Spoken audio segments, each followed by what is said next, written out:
और खास करके बीजेपी के हमारे आदरणीय माननीय सम्माननीय मोदी जी ने इशारा किया दूसरे दिन चुनाव के बाद कि हम जीते नहीं हैं, तुमने मुझे जिताया है, तुम टुकड़े टुकड़े गैंग ने मुझे जिताया है, तुम में एका नहीं है, तुम संगठित नहीं हो, मैं जीत रहा हूं। उन्होंने जो इशारा किया, कहा कि मैं जीत नहीं रहा, मैं जीता नहीं हूं, तुम लोग जिता रहे हो, तुम टुकड़े टुकड़े गैंग हो, तुम मुझे जिता रहे हो, मैं जीत रहा हूं। अरे भाई मुझे खाना दोगे मैं खाऊंगा, ऐसा थोड़ी है कि आप गिफ्ट दोगे मैं गिफ्ट फेंक दूंगा, आप मुझे दिया है मैं ले रहा हूं। देश जो है बेड़ागर किसने किया है? तमाम नेताओं ने किया है। जरूरत है कि आप संगठित होकर के अच्छे सच्चे को लेके मैं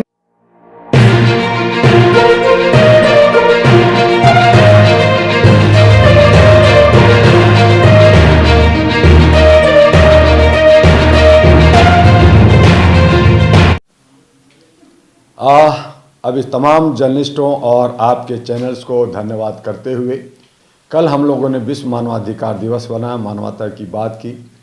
आज हम सभी राजनीतिक से ओतप्रोत राजनीति की बात कर रहे हैं। मायावती जो बहुसंख्यक का एक महान नेता, जो काशीराम के एक उत्तराधिकारी के रूप में काम की, आज अपना उत्तराधिकारी अपने भतीजा को। तो इससे ये पता चलता है कि सभी लोग जितने भी जात के जितने भी पार्टियां हैं वो कमोबेश जो है वो अपने घराने के, अपने जो है परिवार के लिए करते हैं। और यही फ़ायदा हमारे जो आरएसएस बीजेपी समर्थित लोग हैं वो फ़ायदा उठा रहे हैं कि सब के सब अपने परिवारवाद को लेके चल रहे हैं। इनको राजनीतिक में राष्ट्रभक्ति नहीं दिखता, समाज भक्ति नहीं दिखता। मायावती जी से मैंने एक बार नहीं 1000 बार मैं अनुरोध किया आप लोग के चैनल से कि वो एक बहुसंख्यक का, हमारे दलित शोषित का एक अच्छा नेता बन सकते हैं, बशर्ते कि वो दरी पे आएँ, चटाई पे आएँ और लोगों को गले लगाएं और कहें कि ऐ मेरे बहुसंख्यक, हमें मनुवादी से बचाना है, हमें जो है समानवादी से बचना है, तो आप सब लोग एका हो जाओ। यहाँ ब्राह्मणवाद नहीं चलेगा, यहाँ पे जो है ये समानवाद नहीं चलेगा। लेकिन कमोबेश सभी अपने अपने दौलत बचाने के लिए, जो भ्रष्टाचार से पैसे जमा कर रखे हैं लोगों ने, उससे बचने के लिए इधर से उधर होते रहते हैं। इनको 150 करोड़ की आबादी में कोई उत्तराधिकारी वो व्यक्ति नहीं मिलता जो देश के लिए, हित के लिए काम किया। डॉक्टर दुआ 37 साल से मानवता के लिए काम कर रहा है, 84 लाख से ज़्यादा लोगों को जोड़ा, 782 हमने सेंटर्स बनाए और न जाने कितने काम किए। लेकिन इसकी दवा और दुआ लेने के लिए लोग तैयार नहीं हैं। तो फिर ठीक है, हम सबको साथ दे रहे हैं, लेकिन हमारे बहुसंख्यक के लिए अगर आकाश आनंद एक आइकॉन बन सकते हैं तो हम उनका स्वागत करें। लगातार जिस तरीके से परिवारवाद की आप आरोप लगा रहे हैं, हर पार्टी के अंदर परिवारवाद है, चाहे वो कांग्रेस देख लो, चाहे अन्य पार्टियां देख लो। अगर बहन जी ने उनको बना भी दिया उत्तराधिकारी तो इसमें कौन सी बुरी बात? देखिए, गलतियां इसीलिए है, इसीलिए मैंने कहा कि आज जो है 3500 जो पार्टियां हैं वो जो है सब दशा विहीन हैं और जनता जो है हमेशा मूर्ख बन रही है, जनता ठगी जा रही है, जनता को सही सकारात्मक विकल्प नहीं मिल रहा है। और यही वजह है कि एक थाली के चट्टे बट्टे सारे एक दूसरे का जो है कभी दल बदलू, कभी इधर कभी उधर। आज बीजेपी में है तो कांग्रेस में है, कांग्रेस में है तो बीजेपी में है, बीजेपी में है तो समाजवादी में, समाजवादी में है तो बीएसपी में। तो ये सब बदल बदल करके एक ही लोग जनता को मूर्ख कब तक बनाते रहोगे? जनता विकल्प चाहती है, जनता सकारात्मक विकल्प चाहती है, देश का हित चाहती है। ये लोकतंत्र को बचाने और संविधान की बचाने सिर्फ कहने से होगा या करने से होगा? आज संविधान की हर कोई बात करता है, लेकिन संविधान का प्रेम्बल नेताओं से पूछो कि क्या है प्रेम्बल, तो नहीं बताएंगे। उनसे पूछो कि उनका जो है मौलिक अधिकार है, उन नहीं बताएंगे। उनसे पूछो नेताओं से कि आपका जन्मसिद्ध अधिकार क्या है, आपका संवैधानिक अधिकार क्या है,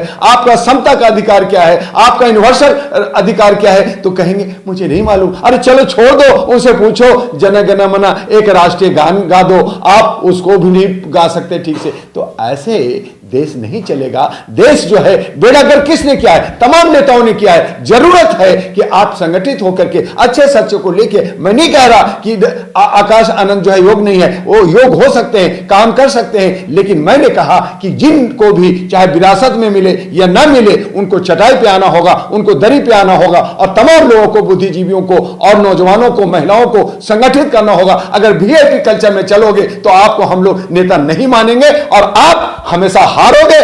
इस बात का ध्यान रखिए। बहुजनों की जब हम बात करते हैं, इस समय बहुजन में देखा जाता है बीएसपी तीसरे नंबर की पार्टी कही जाती है और जो मायावती जी वो सबसे बड़ा चेहरा मानी जाती है। तो 5 राज्य कोई और चेहरा है कहाँ? जर्नलिस्ट महोदय, 5 राज्यों में आपकी क्या भूमिका रही? आपका कर्नाटक में क्या रहा? आपका बंगाल में क्या रहा? आपका उत्तर प्रदेश में कहां हो? अब तो आपका जो है एक जो है पोल आ रहा है, एग्जिट पोल आ रहा है कि आप लोकसभा में उत्तर प्रदेश में बीएसपी को एक भी सीट नहीं मिलेगा। तो आपका यही तीसरी या दूसरी पोजीशन है। आप मुझे बताइए कि आपका जो है लोग आपका हिस्सा खाते जा रहे हैं, आपके बीच में तफरका हो रहा है, आपके बीच में चंद्रशेखर आजाद आ रहा है, चंद्रशेखर रावण आ रहा है और दुनिया भर के बाम से अनिल माने न जाने कितने कितने बहुसंख्या के लीडर हैं। हर कोई को देखो, हर गली में देखो जय भीम चल रहा है, जय जो है संविधान चल रहा है। तो आप मायावती तीसरे पोजीशन में कहां है? संविधान, अगर आप मायावती हमारी लीडर बनती हैं, हम उनको हम बहन कहना चाहते हैं। हम चाहते हैं कि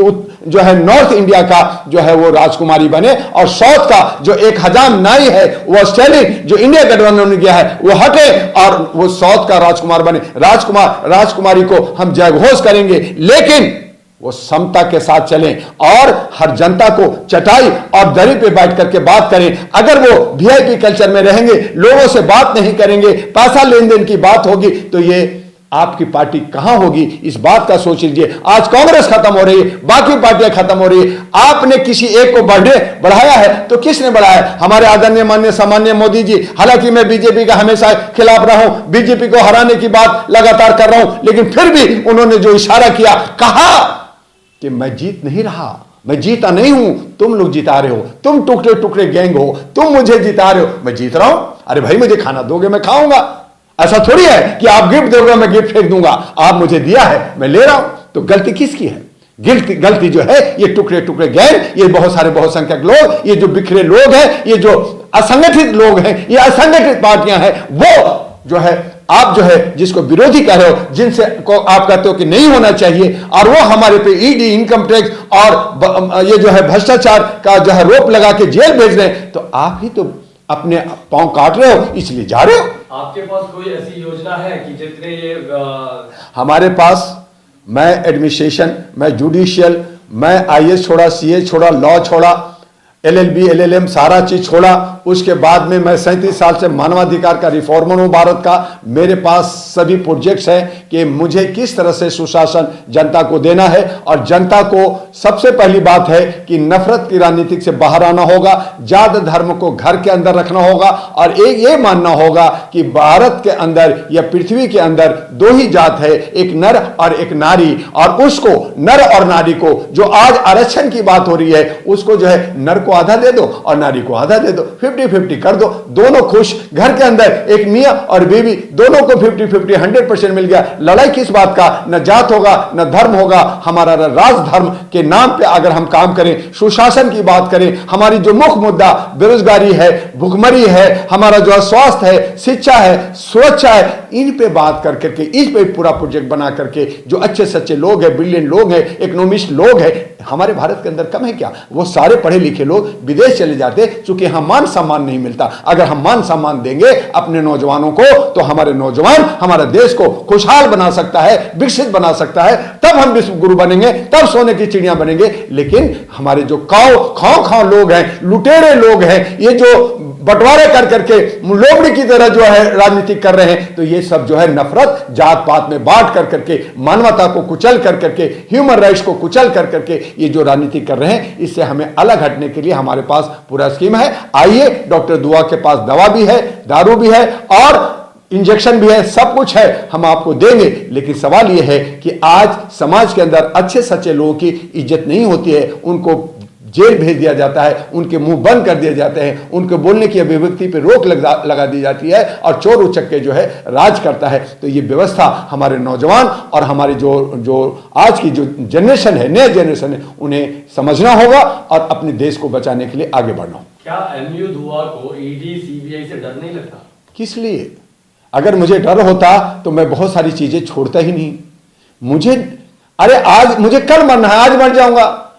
लेकिन हमारी बोलने की आपने राजीव दीक्षित को मैं आइकॉन मानता हूं, आपने उसको मरवा दिया, एक अच्छे व्यक्ति को। बहुत सारे ऐसे लोग, अब जब प्रियार मर गए, जब हमारे लोहिया मर गए, जब हमारे कर्पूर ठाकुर, हमारे जो है कबीरदास मर गए, हमारे गौतम बुद्ध और महावीर मर गए, तो मैं भी मर जाऊंगा। मरना तो है ही है, ये शरीर जो है नश्वर है। लेकिन आप किसी को शोषण करके, आप गलत तरीके से किसी को मारोगे तो हाय और बद्दुआ, मैं तो दुआ हूं, मेरी बद्दुआ लोगे तो तुम भी कल मरोगे, मरना तो तुम्हें भी होगा। इसलिए दुआ देना चाहता है, देश की तरक्की चाहता है, और इसके लिए आहरा नेशनल पार्टी हमने मानवता पे 2009 पे रिसर्च कराया, बहुत सारी पार्टियों को समझाने की कोशिश किया, 222 पार्टियों से हमारी तालमेल बनी, लेकिन कहीं ना कहीं हम बिखरे हुए हैं, इकट्ठे होकर के लड़ना नहीं चाहते, सबके सामने ईगो है। तो उसके लिए हम लोग मानवता के आधार पे सुशासन देने की बात कर रहे हैं। और अगर जनता जान गई, और अगर हमें 10, 20, 50 लोग, ऐसे लोग जो जिद्दी होंगे, जो देश को बदलने के लिए जिद चाहिए,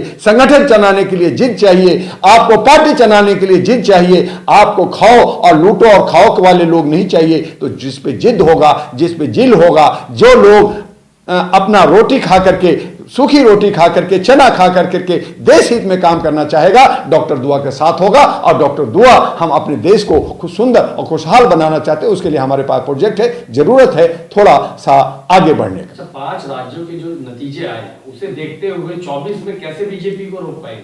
देखिए, 5 राज्यों का चुनाव इसको फाइनल नहीं है, लोग सेमीफाइनल कह रहे हैं, फाइनल कह रहे हैं, लेकिन उससे पहले कर्नाटका का भी चुनाव हुआ, आपका बंगाल का भी चुनाव हुआ, हर राज्यों में हुआ। आपका मिजोरम में कोई पार्टी नहीं गया तो वहां क्षेत्रीय पार्टी जीती। आपका तेलंगाना में जो है बीआरएस को हराना था तो कांग्रेस जीता। लेकिन ठीक है कि जिसे हारना चाहिए था वो जीत गया, तो उससे अक्यास लगाया जा रहा है कि 24 भी ले लेगा। ऐसा नहीं है। अब इसीलिए जनता ने बहुत अच्छा मैंडेटरी दिया है, सबक दिया है, दशा दिशा दिया है। और खास करके बीजेपी के हमारे आदरणीय माननीय सम्माननीय मोदी जी ने इशारा किया दूसरे दिन चुनाव के बाद कि हम जीते नहीं है, तुमने मुझे जिताया है, तुम टुकड़े टुकड़े गैंग ने मुझे जिताया है, तुम में एका नहीं है, तुम संगठित नहीं हो, मैं जीत रहा हूं। तो ये इशारा अगर बहुसंख्यक नहीं समझते, अगर इशारा बहुसंख्यक इकट्ठे नहीं होते ये तमाम लोग, तो फिर 24 में अगर आप इकट्ठे नहीं होंगे, संगठित नहीं होंगे, तो आप धरना प्रदर्शन करो, अधिवेशन करो, आपका एक प्रोग्राम करते रहो, चंदा खाते रहो, 200-500 खाते रहो, जैसे जो है कम्युनिस्ट लोगों ने खाते रहे, बाकी लोग ने करते रहे, आपने मजदूर यूनियन पे खाते रहे, आप ऐसे खाते रहोगे और आप सत्ता में नहीं जाओगे और कमोबेश अपने समाज को बेड़ा गर्क करोगे। आने वाला जनरेशन आपका जो है लोकतंत्र से दूर होगा। आज जरूरत इस बात का आ गया है कि ये जो 23 का चुनाव 5 राज्यों का है, इस चुनाव से हमें एक सबक मिला गया है कि हम सब इकट्ठे होकर करके जिन्हें हराना चाहते हैं, जो लोग हमारे देश को बेच रहे हैं, जो हमारे देश को गलत रास्ता पे ले जा रहे हैं, उससे बचने के लिए इकट्ठे होकर के लड़ाई करें।